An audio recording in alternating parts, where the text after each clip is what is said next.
So far, we have dealt with planning for normal aircraft operations. However, there are times where it may be necessary to operate the aircraft under non-standard conditions. We shall first deal with the situation where an aircraft is required to undertake a ferry flight with the undercarriage locked down. Turn to Cap 697, Section 4, page 71, Figure 4.6.1. The graph is of the simplified flight planning type that has been dealt with previously, but to refresh your memory, we will quickly go through the procedure. Enter with the trip distance in nautical ground miles. Go vertically to the reference line, and then parallel the trade lines up and right, or down and left, to intercept the wind component. From the intersection, go vertically to the pressure altitude line, and then horizontally to the reference line. From there, follow the trade lines up and right, or down and left, to intercept the estimated landing weight. And then horizontally to read off the fuel required. Go back to the pressure altitude lines and continue vertically to the upper set of altitude lines. Go horizontally to the reference line, and up and right, or down and left, to intercept the ISA deviation. And then horizontally to read off the trip time. The time and fuel for the climb and descent are included in the calculation. A major cost of any airline operation is that of fuel.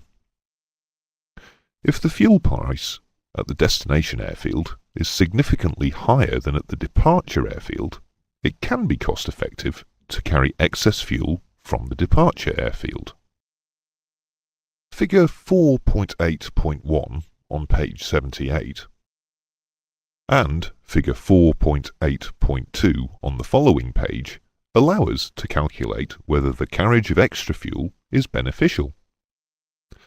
When you are ready, turn to Figure 4.8.1 on page 78. We start with the premise that the heavier the aircraft, the more fuel it will burn.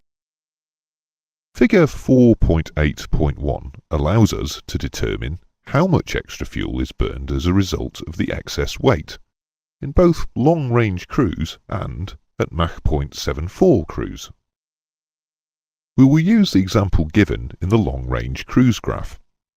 This involves a cruise distance of 1,600 nautical air miles at 33,000 feet.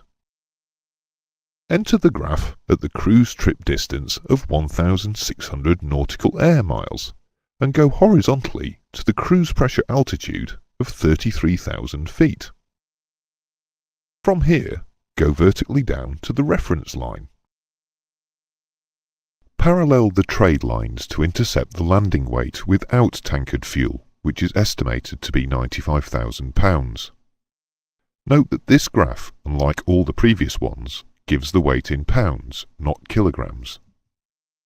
Go vertically downwards to read off the surplus fuel burn, in this case 13.2%. This figure represents the percentage of the extra fuel over and above the normal fuel load that would be burnt as a penalty due to the extra weight. There is one problem we need to consider before we go further. Although it doesn't say so on the graph, the entering argument for figure 4.8.1 is nautical air miles. However, in any practical situation, the route distance will be in nautical ground miles. We therefore have to convert nautical ground miles into air miles using the wind component. There are two ways you can do this. They will give slightly different answers, but the differences are negligible compared with the distances involved. One is by use of the formula nautical air miles equals nautical ground miles times TAS over ground speed. You can get the TAS from the detailed flight planning table for the speed and flight level. Or you can do it from the simplified flight planning graph, which is slightly quicker.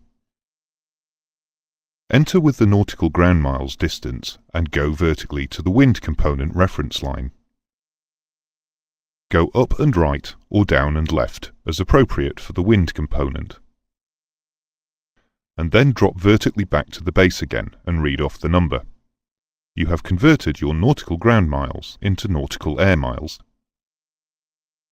Now, assuming the percentage increase answer we got was the 13.2 that we found before, go on to figure 4.8.2 on the next page.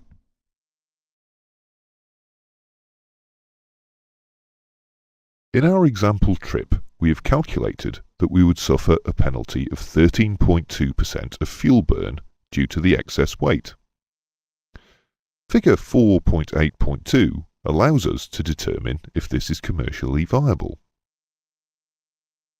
Enter with the calculated surplus fuel burn percentage of 13.2 and move vertically to intercept the fuel price at the departure airfield. Go horizontally left to the break-even fuel price at the destination airfield, which is 115.8 cents per gallon.